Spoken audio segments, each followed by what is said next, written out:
Ez, eta gainera desafiatu egiten dizut modu honean eta irifarra galdu gabe topatzeko zera hori.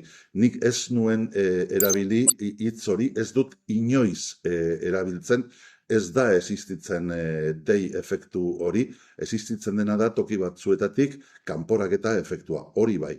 Arazoa da, adibidez, Malaga bezalako hiri batetik, Gineatik etorritako familia bati aholkatzen zaionean zoazte Iruñera arazoa gainetik kentzeko.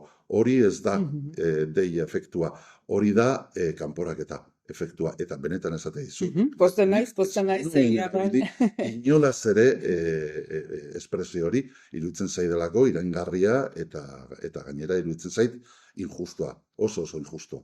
Beti konbentzitua gaude gutxiegi izango dela.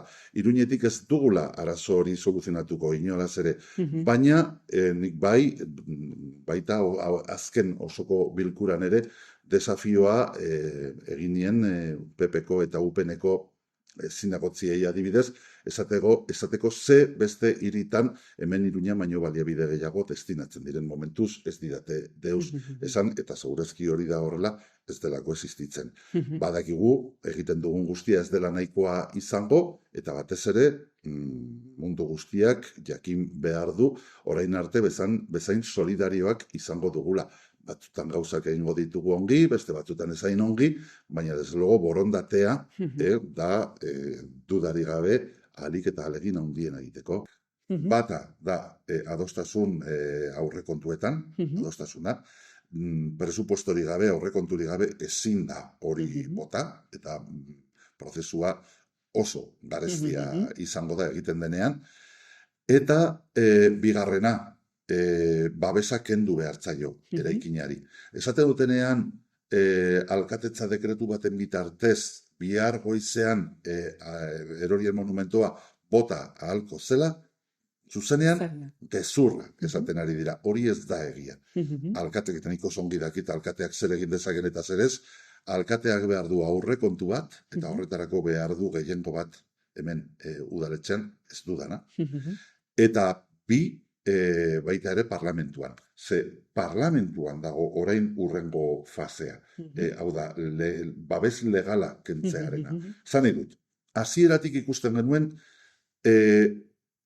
erorien monumentuan zerbait egiteko posibilitate bat izateko, 3 pausu bete behartzela. Partiduen arteko adostasun bat.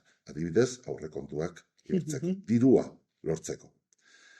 Hori lortu da, hori egin da, PSN-ren laguntzarekin, edo PSN-ren parte hartzearekin, bestela ezin zelako. Horin dator bigarrena. Bigarren partida hori jolastuko da parlamentuan. Eta parlamentuan lortu beharko da baita ere gehiengo bat, legea aldatzeko. Eta horretarako ere behar da akordio bat norekin eta PSN-rekin. Eta horren atzetik, etorriko da ideien lehiaketa. Hori bai izango dela gurea. Baina argi dago ezin dugula 3. geltokira lehenengo biak pasagabe. Eta orduan aukerak bi zeuden. Bat egin duguna egitea eta bigarrena eraikina dagoen bezala ustea. Eta hori hain zuzen ere zen nahi ez genuen aukera. Hori burutu zuena, hau da, azken 80 urteetan memoria demokratikoa eremu horretan nagusitzeko pausuak eman duen alkatetza bakarra, hause, da beraz zerbait egiteko posibilitatea, esku oso honetan dago. Baina kontzienteak izan behar dugu zein den aurretik dugun errealitatea. Eta errealitatea da alkatetza honek badituela 8 botu, 27tik 8. Eta 14 iristeko aukera bakarra da besteekin adostasunetara iristeko. Momentuz badago adostasun bat egiteko zerbait, hau da transformazioa, eraikinaren transformazioa egiteko, eta ni ziur naiz prozesuan martxan dagoela hortara iristeko. Ez dela guztion gustokoa izango, segura eski ez.